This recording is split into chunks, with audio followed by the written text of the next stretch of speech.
So the Treasury Certified Treasury Professional is a very, very good certification in finance, but it's highly specialized as well. But if you do decide to get into this field of treasury management, cash management, etc., it is a very exciting field to get into. A lot of things are going on there, and let me just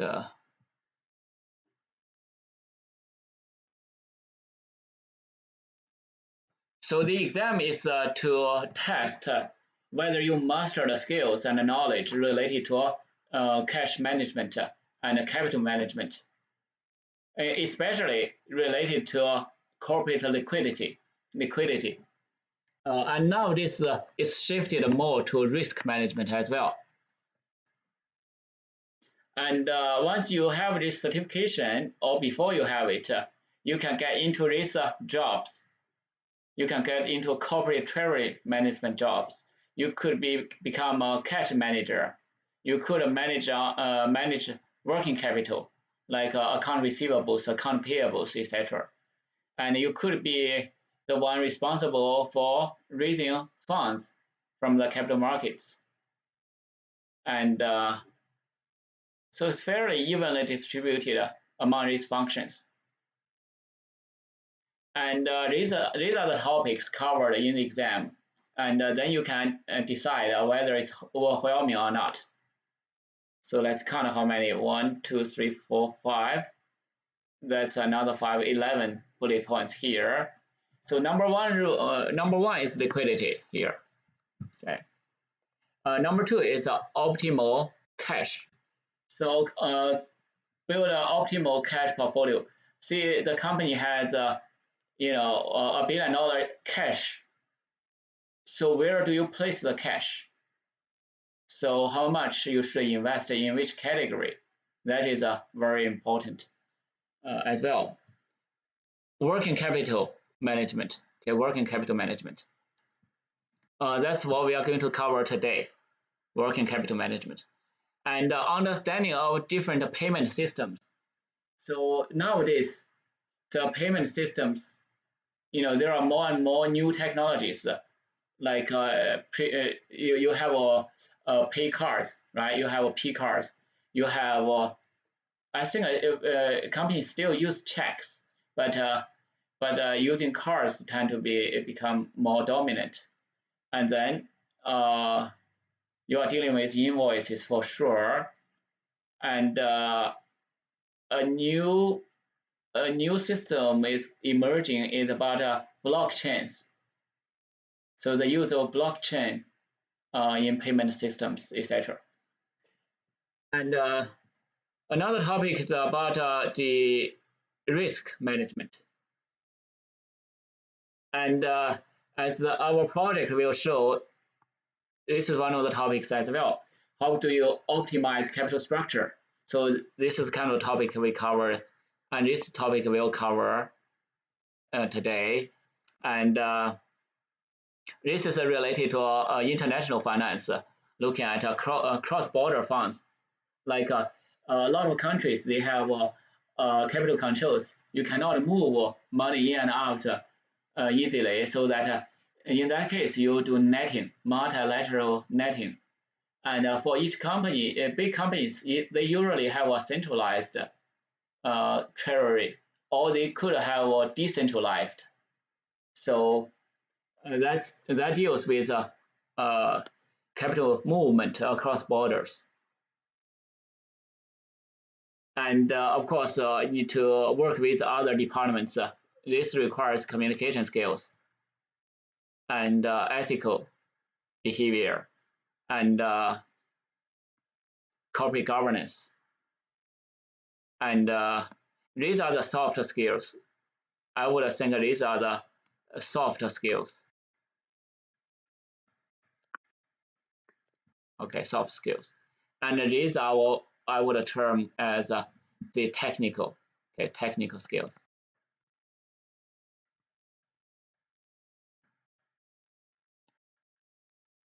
So nowadays we have to possess both type of skills in order to be successful. And I think you start with solid technical skills, and then you build up your soft skills, because soft skills can be learned, but it's really a lot of experience driven. Okay, experience driven. So that's I want to discuss about the CTP exam, and I think it's a very good certification to pursue, and we have professors offering those training services, and I personally did not do any of those, but I could, but I did not do any.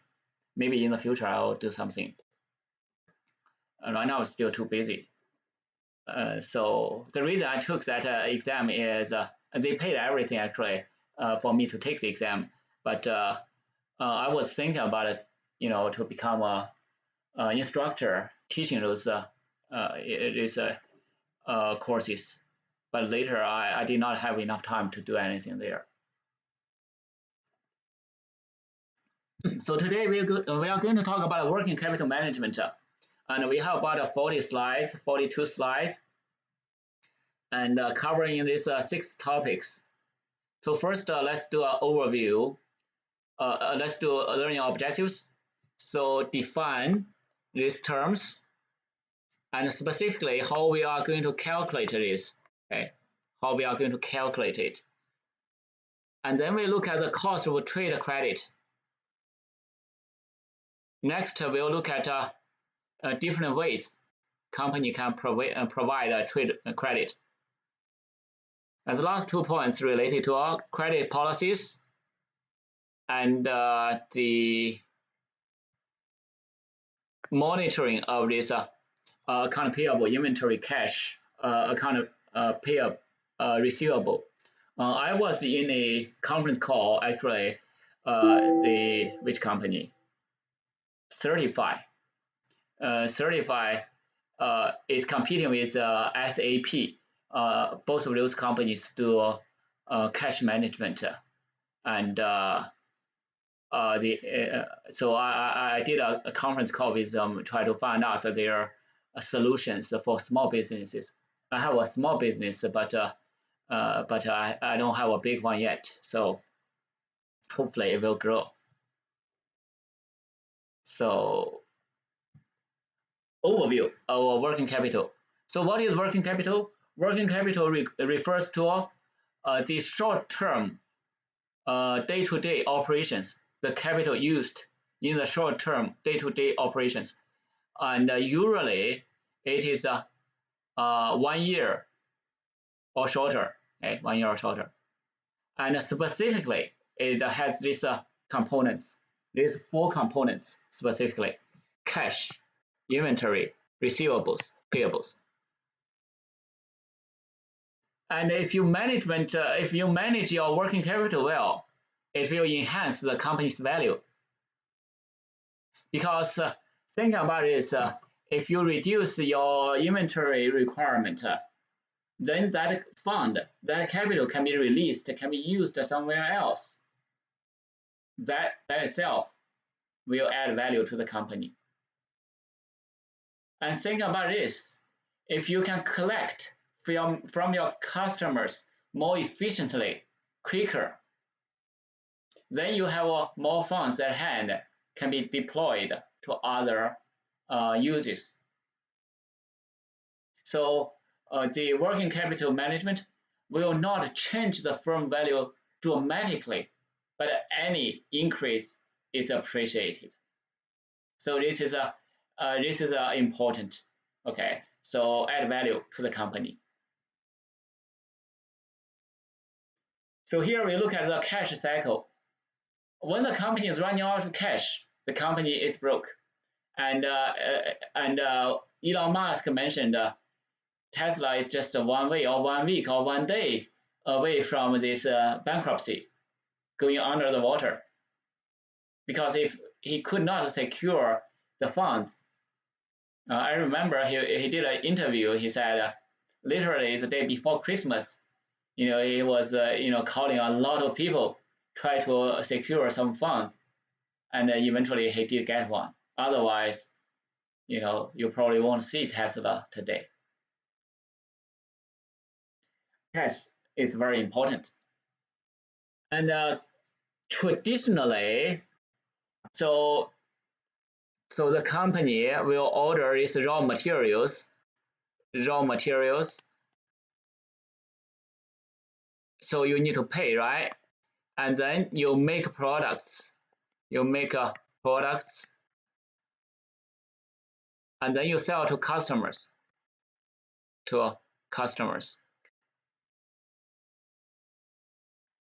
Okay, and then customers will pay.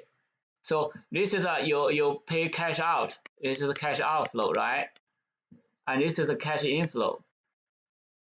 And this time period is defined as the cash conversion cycle. Okay. And specifically, it's the inventory, how long you hold the inventory.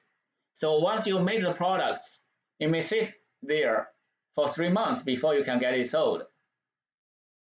Just look at cars on the parking lot of dealers. They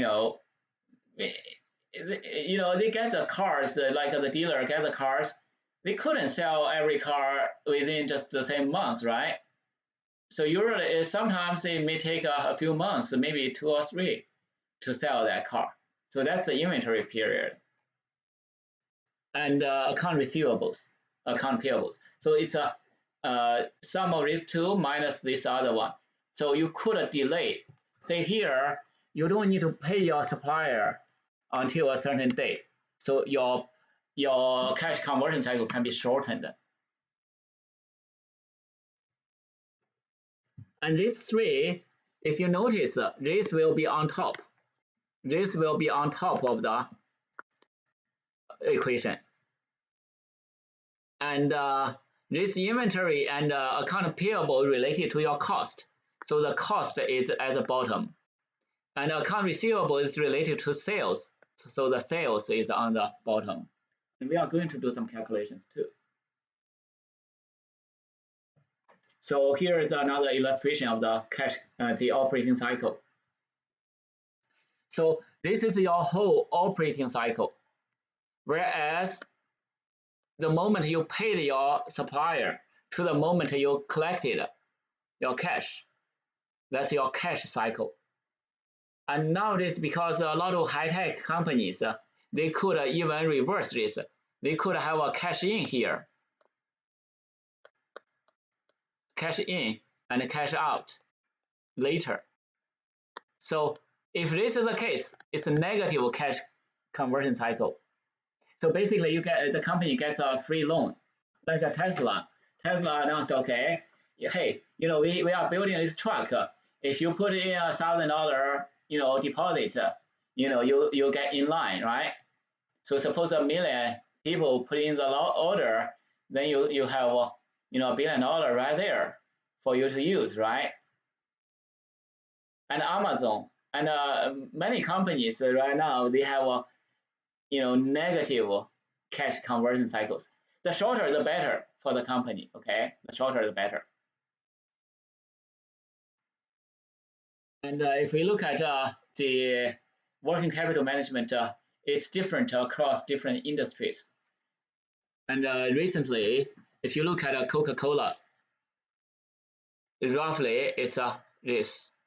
So it's negative 133 because the major factor here is Coca-Cola has a huge advantage against its suppliers.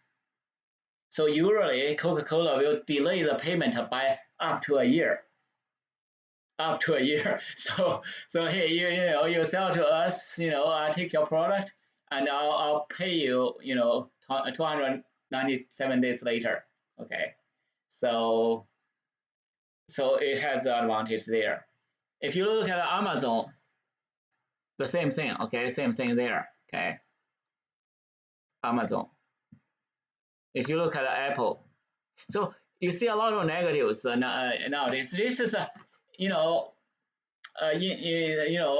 years ago, you probably wouldn't see as many. But nowadays you see many of these negative cash conversion cycles. And the positive ones, will be in trouble, right? Like a Macy's, if you hold inventory too long, you'll be in trouble because fashion, it's a clothes. If you keep it for a year, next year, who knows, right? So the trend will change. And if we look at a Starbucks, it's not too bad. FedEx, and the big companies like a Boeing, like other companies, it could be very long. And in this home building business, for example, it's not easy to sell a house right away. So that one, they need to have a deep pocket. And the luxury goods. So when's your last time bought a Tiffany ring? You probably, so if you visited a Tiffany store and look at the ring 3 months later, when you go to the same store, probably it's still there. Okay. Although they say, okay, buy it, otherwise it's gone, but not the case. And here's the example. Okay, let's look at some examples. So suppose this company construct a new facility to manufacture paint, and there's a capital expenditure that's called a cash flow from investing activities. Okay, investing. That is long term. That's not a capital short term working capital. That's long term. Okay. The management estimate the project invest today. That's a net working capital. So you invest this much in net working capital, $500,000, almost $500,000. Okay. And the firm will recover that 8 years later. So basically, you draw the timeline. You have a cash outflow here, and then 8 years later, you have a cash inflow, the same amount, without any calculation, just by your intuition in finance. Immediately you know this is a money losing product, right? Money losing product. Okay. And the reason you are taking on this product is because this inventory, this investment hopefully will turn into sales, will boost your sales. So that it adds value indirectly. But otherwise, if this is the case, it's a money losing business. And if the company is in trouble, like one of my students working in local industries, one of his concern is, can we reduce this? Can we reduce this to 200? Well, if you can reduce by 200, then immediately you see the value increase for the company, right? So the value, will increase for the company. So this is 8 years. This cash flow. So step one is to draw the timeline, right? Timeline, and then you identify the cash flows. That's one. Number two is identify the cash flows. Number three is to calculate the present value. Move these cash flows. Move this back. Unless 0% interest, otherwise it's not going to be 0. And the NPV at 6% is negative 167.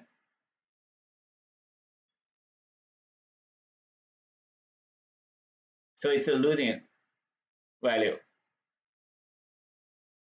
And if you have a new inventory policy that half this requirement, then you can half this NPV. So that will increase the company's value by this much. I used to talk about BlackBerry. So BlackBerry was a smartphone company. And nowadays it's transitioned from a phone company to a software company to a service. Let's do. So in this transition, so they have a huge part of inventory it has to get rid of. So the company, if you follow this company or read this company, you find out how they managed their inventory.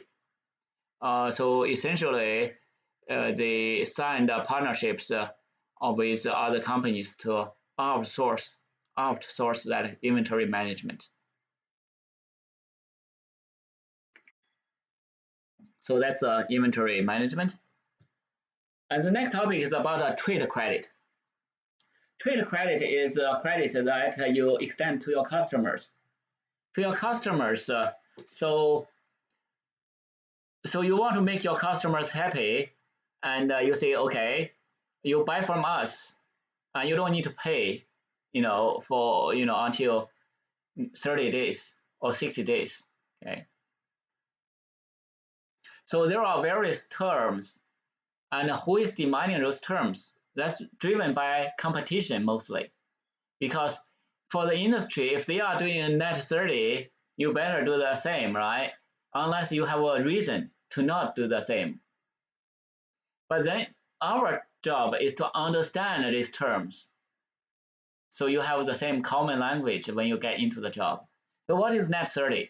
Net 30 means the payment is not due until 30 days from the date of invoice.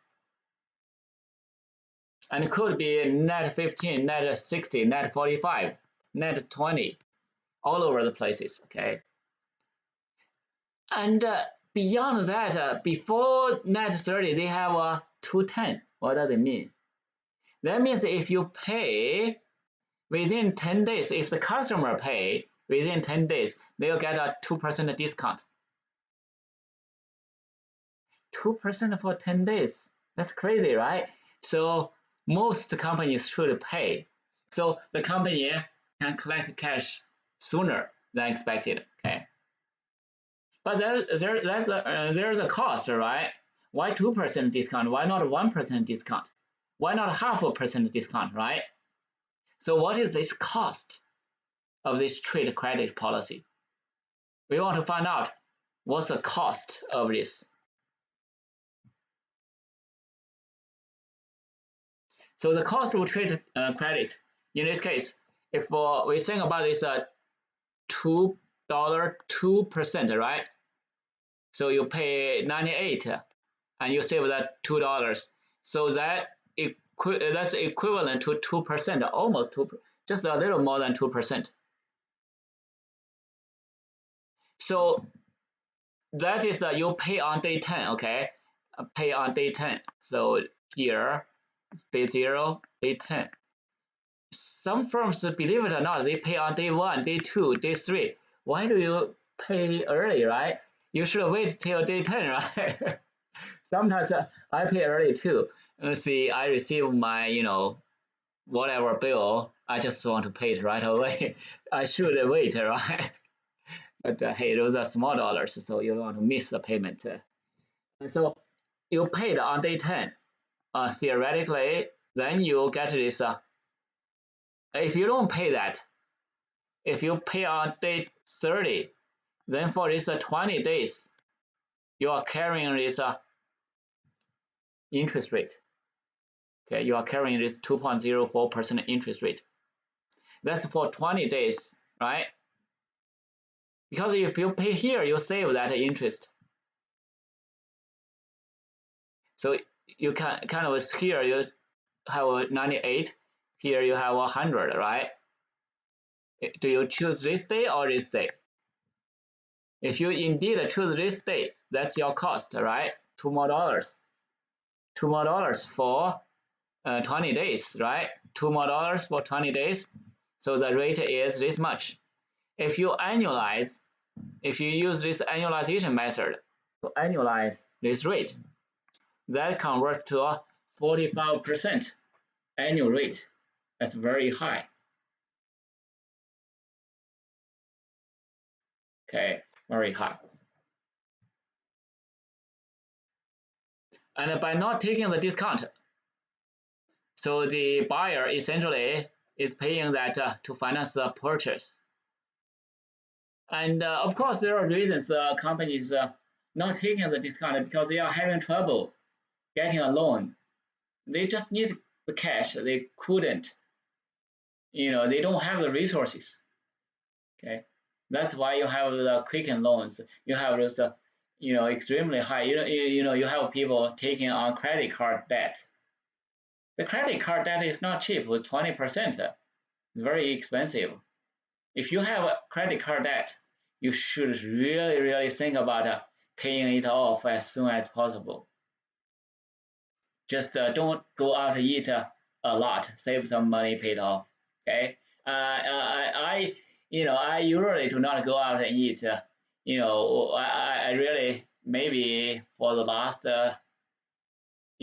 year I just spend maybe, or you can count by hand. So I just don't. You can criticize me for not supporting our restaurant business, but the other way, hey, I save dollars, right? So either way, so you could blame me, or you think I'm money smart. But from the company's perspective, if you are the corporate manager, you want to really think about this. Okay, this cost is really high.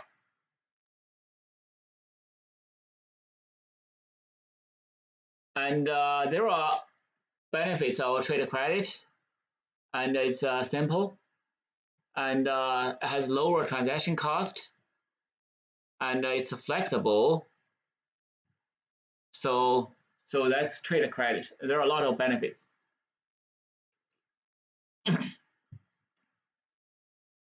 So compared to standard loans, so if you really get a loan from the company, from the bank, you need to pay fees, not just the interest, right? There are fees. Of course, the fees can be included in the terms.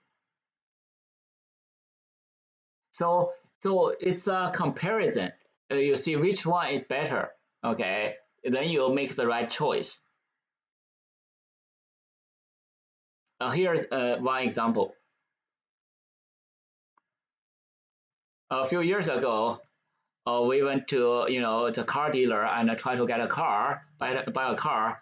My wife applied for the financing, but got declined. They said you don't qualify you because you don't have enough sources of income. So they only give to the most qualified buyers, and otherwise, you may qualify, but you get a 3% APR, and if I'm more qualified, I may get a 1% or 0%.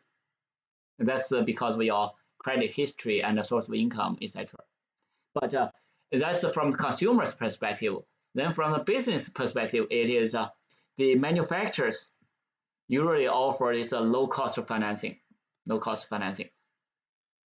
So in that case, they have this revenue driven, right? They can sell more cars. That is one.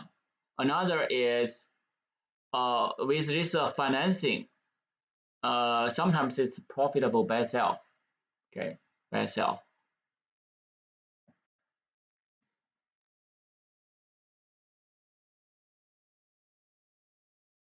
And let's look at the next.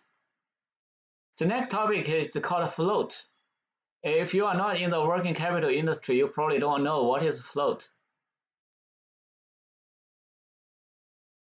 What is float? So let's first talk about collection float. That is the amount of time. So float in this case, we are talking about time. So that money is in transit. Okay. So suppose I have this lockbox. Okay, suppose I have this lockbox you placed, right? So the customers dropped off this check in the lockbox. If you every week you collect it, or every day you collect, so the sooner you collect, the shorter is a float. But there's a cost there, right? Mm-hmm. And also, instead of lockboxes, you just let the customer mail to the company headquarters. just takes longer, right? So that's why, you see these companies place different lock boxes all over the places so that get the payments faster. So it's analysis, and where they place these lock boxes, how often they check those, and it has several components like the mail float, processing float, availability float. You deposit the check into the bank, the money is not immediately available. It takes sometimes a couple of days. The mail float is the time it takes to receive the customer's payment, paycheck, and processing, how long it takes, and availability. Okay, so that's the idea of float. And of course, there is another is how soon you pay your suppliers. Hey, I paid. It's in the mail. So it may take a few days, but that few days you still accumulate interest on the fund, right? Because the fund is still in your account. So disbursement account, and there is this check 21. So now it's so convenient. You can just take a picture and deposit the check, and I haven't been to the bank for quite some time, to do businesses. So the new technology I think help a lot. And with Bitcoin, I hope it's even better. I'm still holding on to my Bitcoin, and recently I haven't checked the Bitcoin price for a long time. I told you guys I bought it at $5,000 or so. Now it's $16,000, tripled. I'm not going to sell it. I think it may go to $20,000, maybe $100,000. Who knows? I'll just keep holding onto it. So if you guys can tell me another investment, I'll give it a try. That is purely based on, I want to learn this knowledge because students ask Dr. Hu, hey, teach us how to trade Bitcoins. I said, oh, let me try it first. Wait. Then I warned them, it's risky. Don't do it if you don't have enough resources. But I do, just marginally, okay. If I invested 1,000 Bitcoins, I would retire, right? So, so anyway, I find it's usually good to learn from students because you are at the forefront.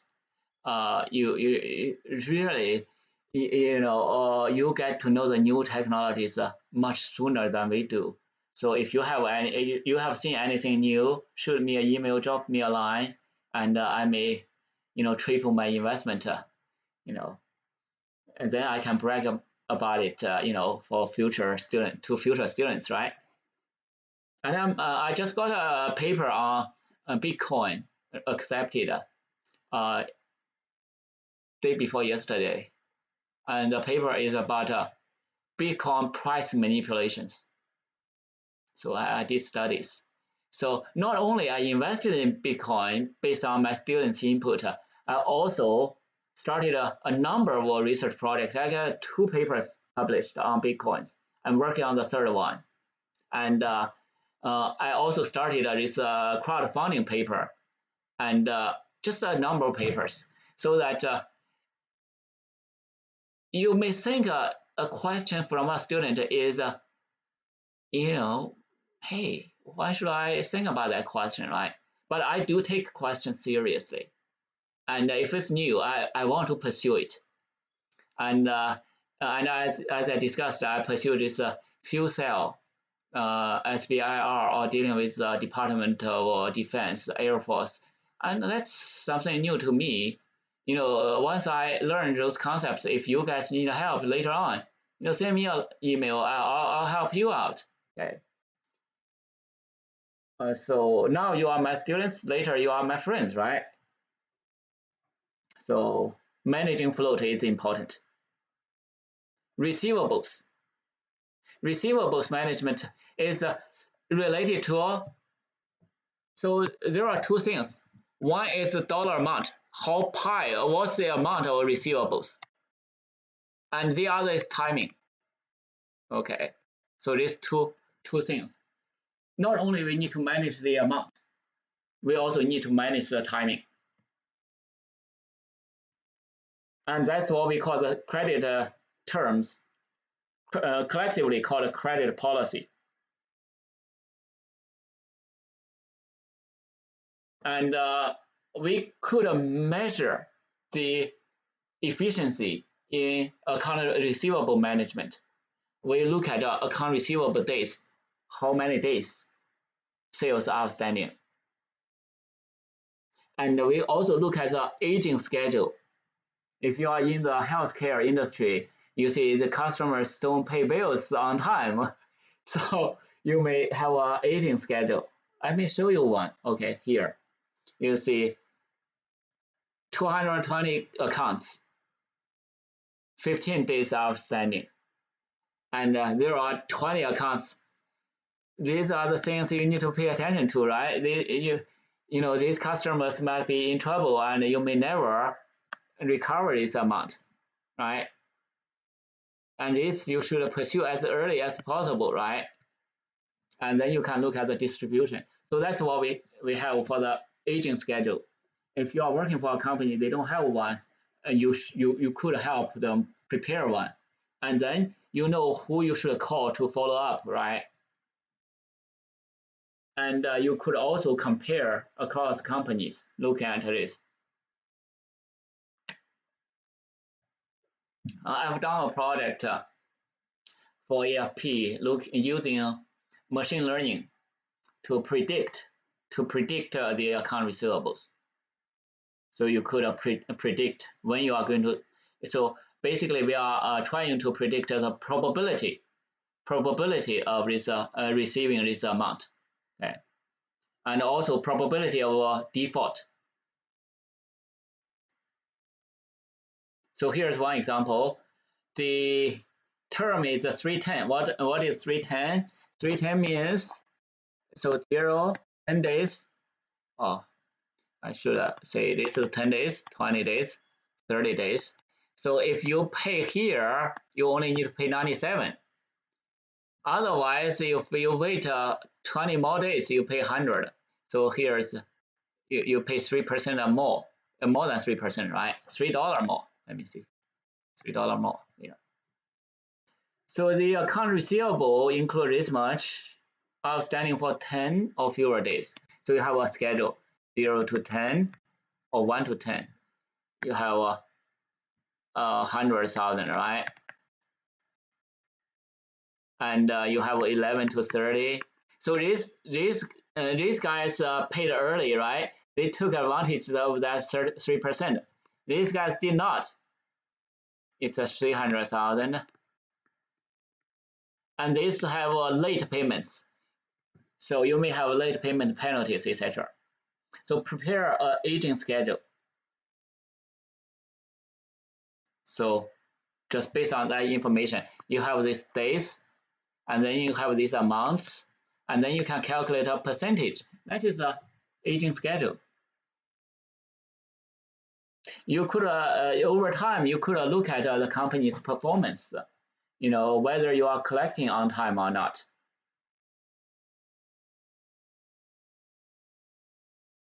And here you get into detailed account information. If you add this, you know, it will be more detailed. And of course, for the 220 account, you could break up those as well. Here's another example. Suppose it has accounts on terms of 210, net 30. So you have 1 to 10 days and these amounts. And this is the percent outstanding. So we have the aging schedule now. So we want to calculate. So basically we want to find out what is the account receivable days. Okay, and we also want to have an aging table. And we want to find out the account receivable days, a true representation. So this account receivable days is some kind of average. You could have different distributions. This is a point estimate, right? This is a point. And this aging schedule is a distribution. Just like you bring in Bill Gates to our class and doing that average wealth, every one of us will be a millionaire. But hey, that's really the point estimate. If you look at distribution, we are still we are still just not close to millionaire, right? So the point estimate and distribution, look at both. Okay, so that's a point estimate, and then we have the distribution. The point estimate is 35, so somewhere in between there, but you still have a lot over there, right? 35 days. Okay.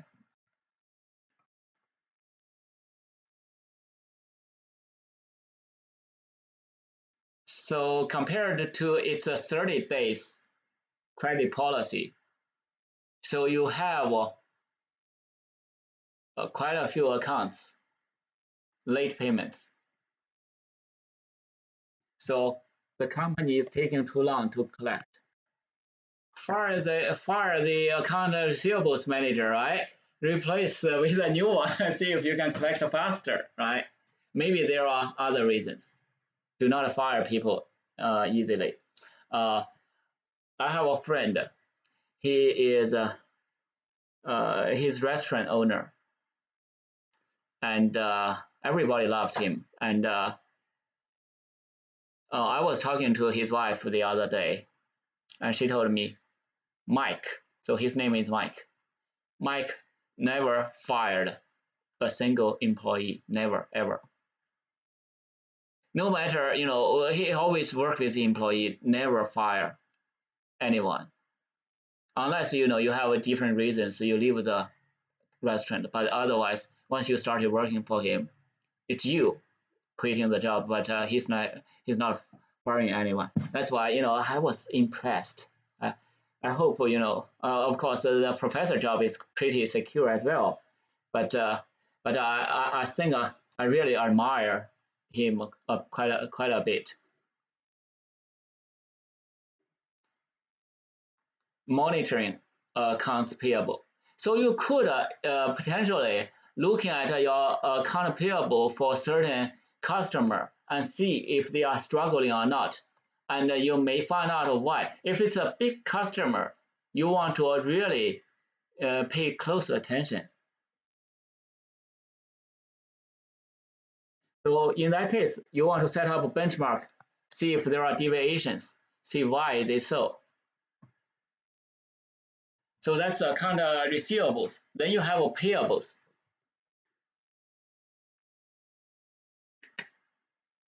Payables, there are a lot of frauds going on as well. Payables, usually see you are the company, right? You are the corporation. So the supplier will give you an invoice, right? Invoice. And you pay that invoice to the supplier. And what if they send you the duplicate? What if they just send you a different amount, right? So imagine a big company, it may process hundreds of thousands of invoices every day. To catch the fraud is a big issue there too. So just like they are claiming the voter fraud, right? But in finance, fraud is a big issue as well.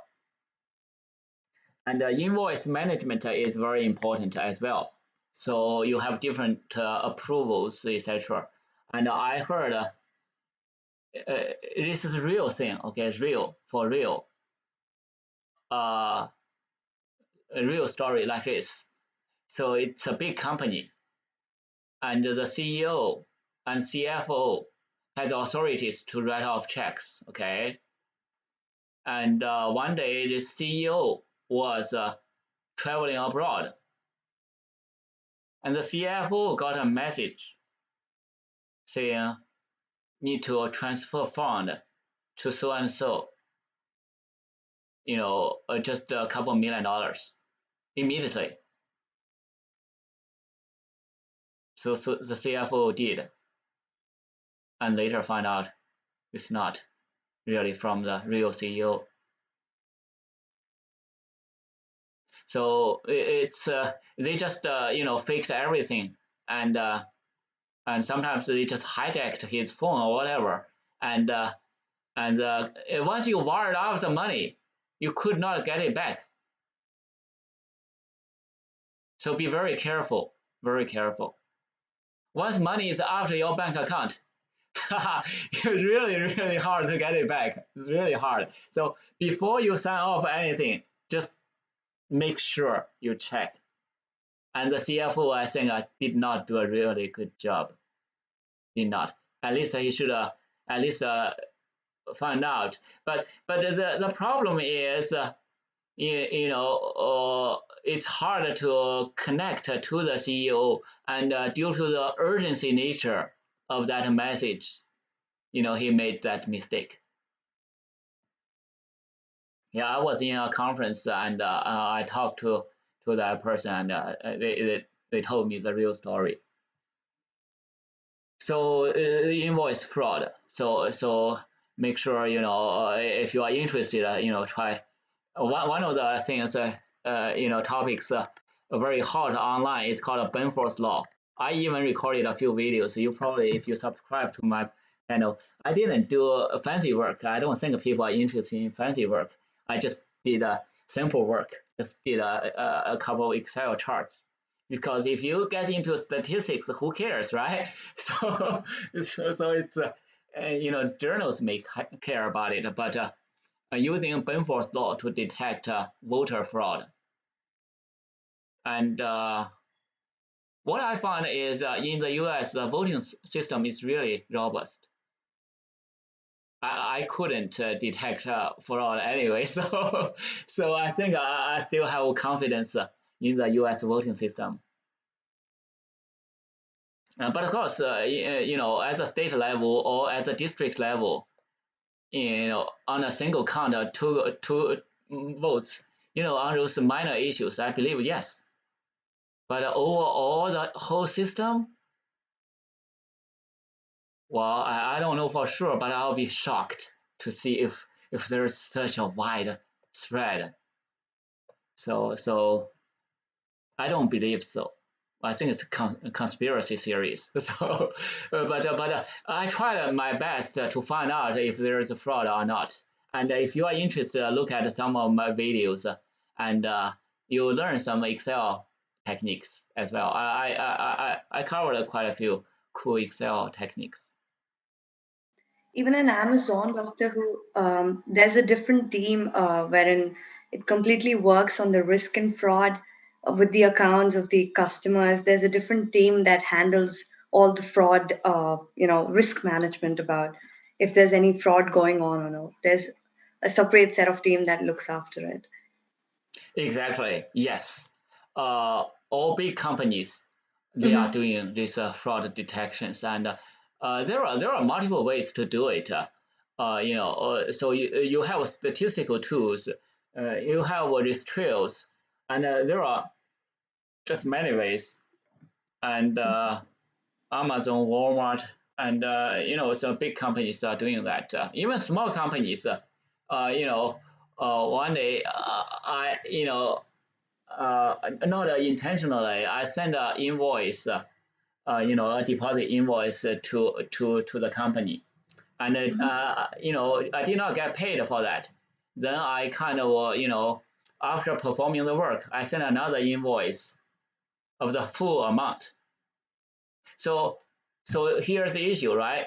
If the company paid both invoices to me, then they paid more, right? Because they received two invoices. One is for the partial deposit, the other is for the full amount. But they caused the issue. They said, okay, you should just adjust your your invoice and make it separate. So I said, yes, that's okay, but I never got the payment for the first invoice anyway, so that's why I put it together. But they understand. Even Amazon keeps a track of the amount of replacements that a customer is placing, Doctor Who. Like if there's a repetitive replacements or refund on your account, it'll be immediately sent to the fraud team, just to check with what's happening at the back end. Yes, yes. So Amazon did a good job there. But no matter how good a job you do, still, you could not avoid 100%. Just like a For sure. Walmart, there are people taking out items from Walmart every day, right? Theft or things like that, right? I believe so. So fraud is a part of life too. So there's never going to be 100% clean. So that's ideal. That's the ideal world.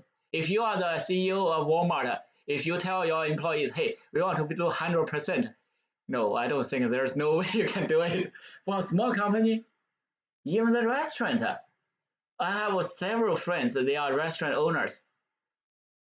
Customers just come in and left, never pay the bills. So sometimes you just couldn't catch it, right? So there are a lot of things going on. Okay, just do your best, right? You have to have a good system putting in. Account payable days. This is similar to account receivables, and now you are not the company. You are the payment. You are paying, and are you going to take this? Take advantage of this, or are you going to pay 30 days? That also depends on your resources, whether you have enough resources or not.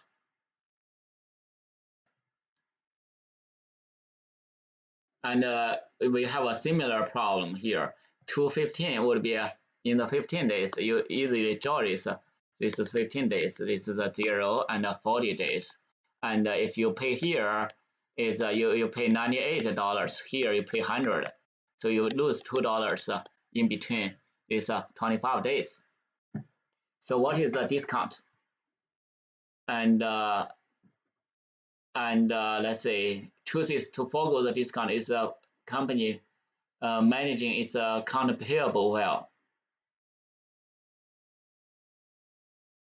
So that's 17.9 days. So the company paid 17. This is ridiculous, right? The company paid this day 17.9 whatever days, right? If you pay just 3 days early, you get that discount. Why do you do that, right? That's ridiculous, right? But there are a lot of things, right? So if you are working for the company, you find out this, you should adjust, either pay early 2 more days or delay it, because in the middle between 15 days and 40 days, you get nothing to lose, right? But if you move it 3 days early, you receive that. I personally, I have rental properties. I need to pay the utilities to Brookline Utilities, and I mailed the check to them before their due date, but they didn't receive it before the due date. Then I had a dispute with Brookline City, but nonetheless I lost because they said, "Oh, we have to receive it before then." So I said, "Well, next time I'll be careful then." So so sometimes this is probably non-intentional. Then you need to look at, okay, we didn't mail out in time. We probably need to think about better ways to manage this. Okay, so think about the factors you can control versus the ones you can't, to manage this efficiently, to take advantage of this discount.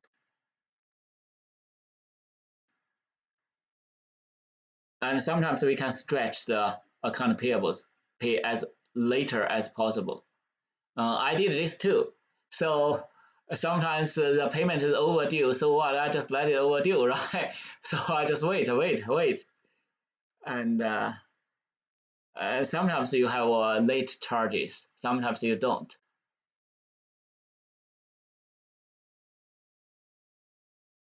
cost of trade credit with stretched account payables 115, so 1% discount 15 days, net 40. If the firm stretches to 60 days, what's the effective annual cost? So 1/99. So make sure you use the right denominator, okay? Right denominator. And it's simple. It's simply just draw this line, right?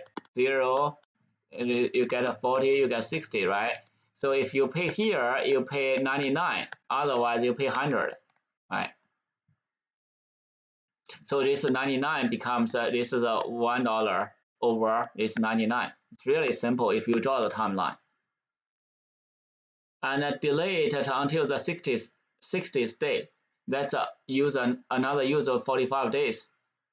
So the effective rate actually gets lowered. Now you understand why they have this 44 point of whatever percent. Hey, they didn't pay really on the 30th day.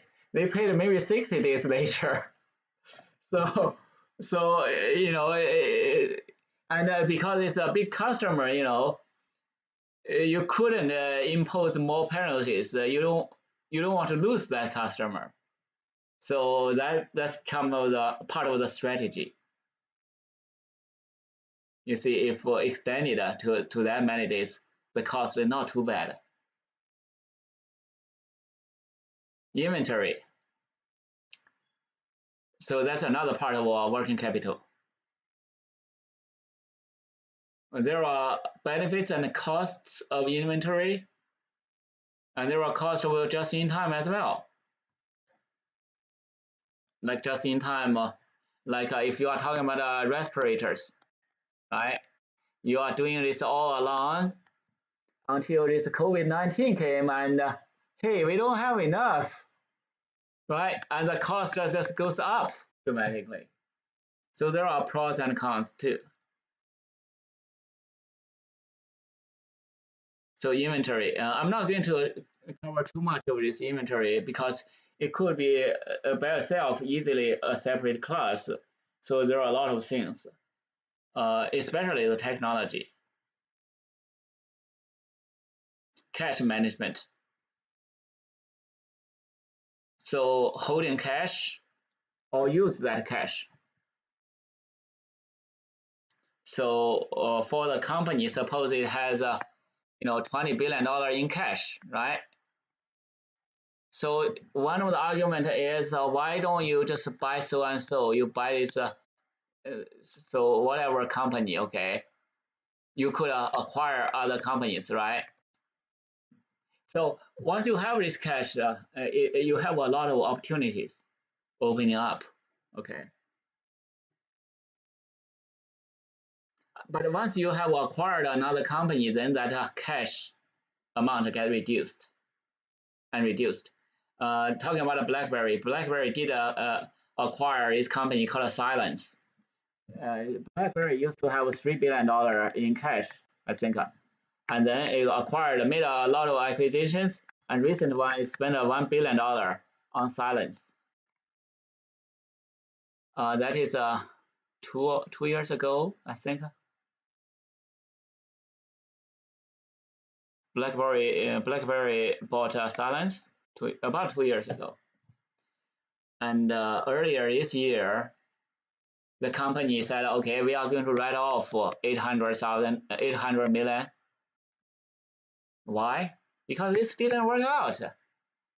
That $1 billion just go down to the well, just flushed down, right? So it didn't work out well. But hopefully, they can, some deals can work out. If you are interested, read up on that. Okay, they should buy CrowdStrike. That's a much better one, or Carbon Black, but they did not. Alternative investments. So instead of holding cash, the company can invest in treasury bills and other things. So the next few slides talking about the choices, different alternatives. Cash, of course, is the best, right? You have cash, you pay right away, but cash has a carrying cost too. So you, in addition to cash, you have treasury bills. Okay, it's very liquid, marketable, really low risk, no risk. Actually, say no risk. Okay, because unless the government, U.S. government broke, CDs that lock up in time. Okay, lock up in time. Okay, but you get a better interest. I haven't done any CDs for a long, long time. The interest rate is so low. Why do we do CDs, right? Repo agreement. It's similar to a loan. It's very short term, and it's not liquid.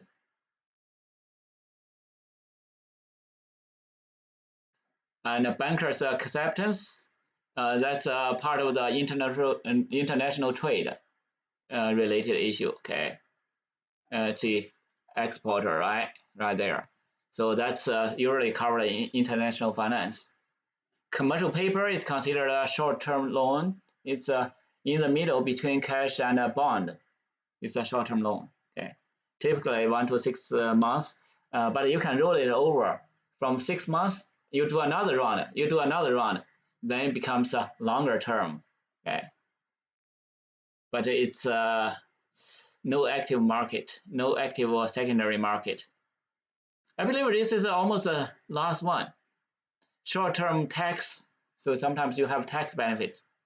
And I think that's all we have for this working capital management. And this is really part of that.